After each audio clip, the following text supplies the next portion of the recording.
Hi everyone, welcome to ForTheGeeks. In this video, I will show you some dev tool tricks that I heavily rely on. So you might have used dev tools if you have been working on front-end code, and it's really handy feature. But there are certain features that I was not aware of, even though I was using dev tools for quite some time, and those features I will discuss here.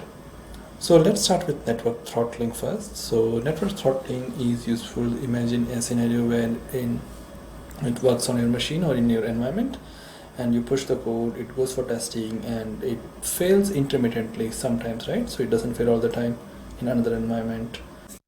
Out of many reasons for such scenario, one of them can be related to the network itself. So with network throttling, as the name suggests, you are putting some pressure on the network, right? So the speed reduces. So you can simulate same on your browser, and that may be the reason the code doesn't work in another environment.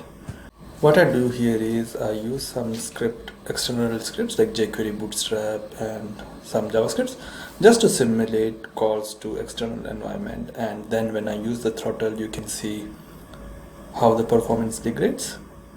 I will open up this HTML on live server extension. I click DevTools, press F12, or just right click and inspect. Initially it loads with 0.62 seconds.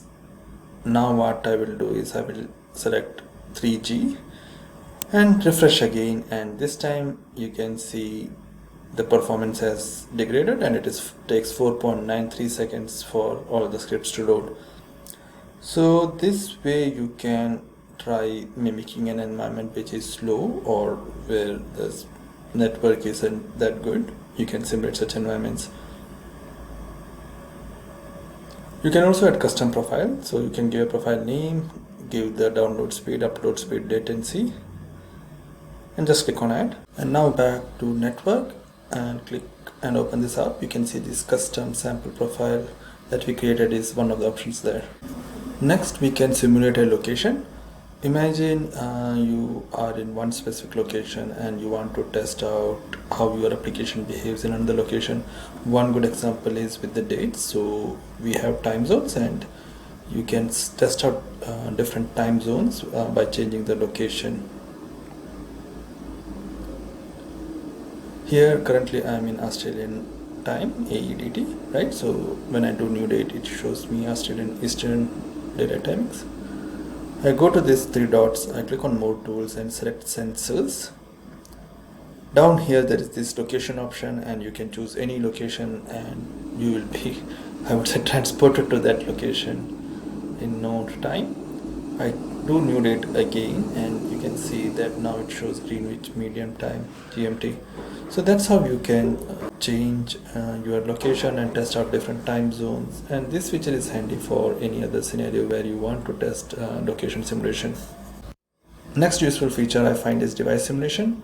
So these days people expect your applications to work across multiple devices like mobiles, tablets, laptops, whatnot, right? And that's the expectation that people, when they get onto their mobile, they should be able to access your application with same ease as in laptop or tablet, right? So what I did is I copied a responsive file from W3 schools, and this I just opened it up on laptop. I press F12, it opens up the DevTools, like we know. Down there on the left side you can see this toggle device toolbar. You can click on it.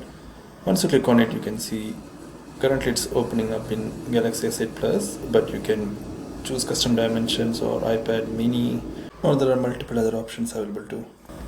One thing to remember is that nothing beats testing on the actual device. This way it just gives you a rough idea of how your application will look like on various devices. And it's tough to get hold of different type of devices, so using this device simulation feature you can test your application.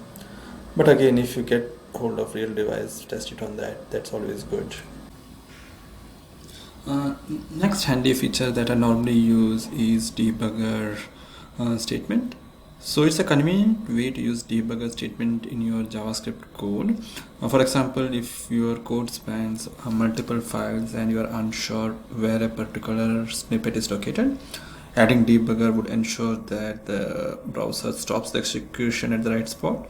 Or perhaps you don't want to manually open the file in the console and then go to the line and set a breakpoint. Whatever the reason, this can be a very handy feature in certain scenarios. I created a test.js file and just a function called greetUser that takes a user parameter, and I add debugger at line 2. So wherever you add this debugger statement, the execution will stop. I call this greetUser function with parameter Manju. I'll get rid of all these things and just include the test.js that I created. I will run my HTML on the live server. I will do an inspect here and go to sources. So there is this debugger here. So when I refresh it, you can see that the execution stopped at line 2, and you can debug and see what the parameter value was or whatever you want to do with it, right? So this is very handy. And if you want to deactivate it, like you normally deactivate any breakpoints, you can do that, and debugger won't stop the execution. One thing you have to remember is that while using debugger, the code shouldn't be pushed to the dev environment or production or whatever, because that will be a very bad user experience, and even the application can break because the script won't get executed. So ensure that you get rid of it before you push the changes or check in the changes. I've got rid of the debug statement in my JavaScript file, and I have refreshed my HTML page. I will show you another way how you can call the greetUser and make the browser stop. What I have done is got rid of the debugger like I mentioned, and you can see there is no debugger at line 2 anymore. What I will instead do is I will call debug function and pass in the function name, which is greetUser here. Right, and then I will just remove the breakpoint here and call greetUser with the parameter, and you can see the execution stops, and you can still debug the function. Again, this is really handy thing to do. One point to remember is that this is only applicable for the current session. The moment you press F5 on the browser, you will need to run debug function name again to rewind the debug to that function. Another useful feature that I really love is file overrides, which enables on-the-fly debugging. Imagine debugging a bug in any environment, say production, where setting up local development environment isn't feasible, or even if it is feasible, you don't want to set it up now, you just want to quickly test it out. You can use this override feature in DevTools. It's really handy and very useful feature. So let's see how we can do that. So what I will do is I will mimic a small scenario wherein we have these two buttons, add and multiply, right? Sum will do the addition and multiply will do the multiplication.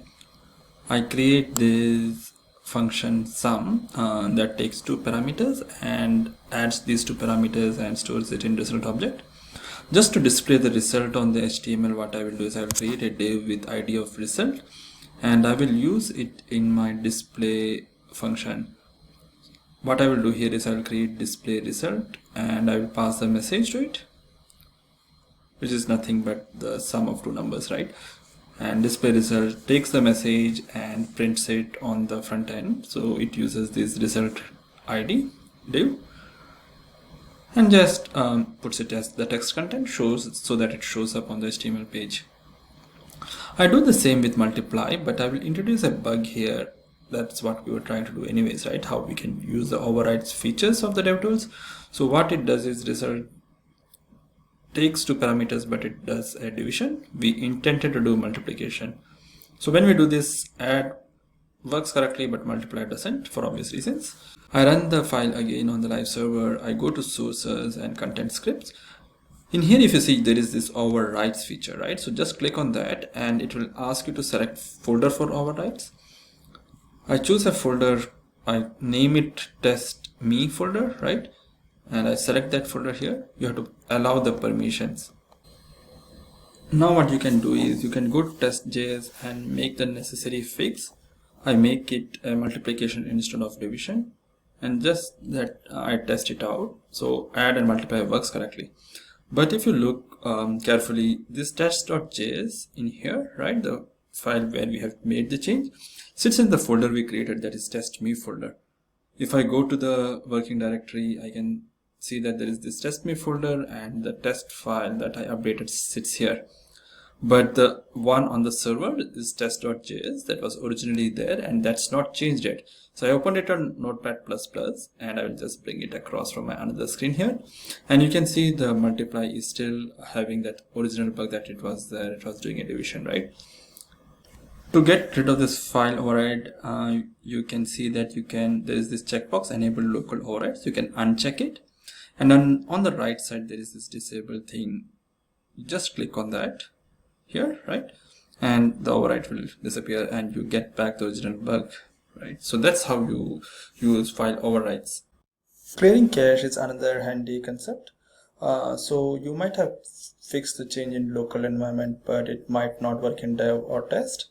And if the tester comes back and tell you it's not working, one of the possible reasons might be that it is cached, right? The browser has cached the resources. So you can either do Control F5, but better is to do Control Shift Delete. That will bring up this delete browsing data window. You can select the time range. Normally I select the last hour there, and then just click on delete data. Doing so will clear the cache, and you can possibly see your fix being working. There is this quick file switching feature. It's good when there are multiple files that the page uses, your application uses. So you can go to your sources and press Ctrl P and just start typing the file name, the JavaScript file name or the HTML file name, and it will pop up the files. It will show the available files. So I just type in test.js here, and you can see it brings up that file on the left. The last but not the least, I love this feature that is called cursors. So as the name suggests, it's multiple cursors, right? So you can just choose wherever you want the cursor to be. So it's good when you have to type the same text at multiple locations. For instance, in display result function, imagine I also want to write a console log statement. So what I can do is I can just do Control plus left click and then just start typing in console.log. So I had a cursor on line 10 and line 14. So it makes my work easier. So I click on add, I click on multiply, and the console does print both of these results. So that's it for this video, everyone. Hope you guys like these tricks, DevTool tricks that I shared with you. If you know of any other tricks, do put in the comments box below, and don't forget to leave some comments, good, bad, whatever, in the comment box. Thanks for watching. Bye bye, take care.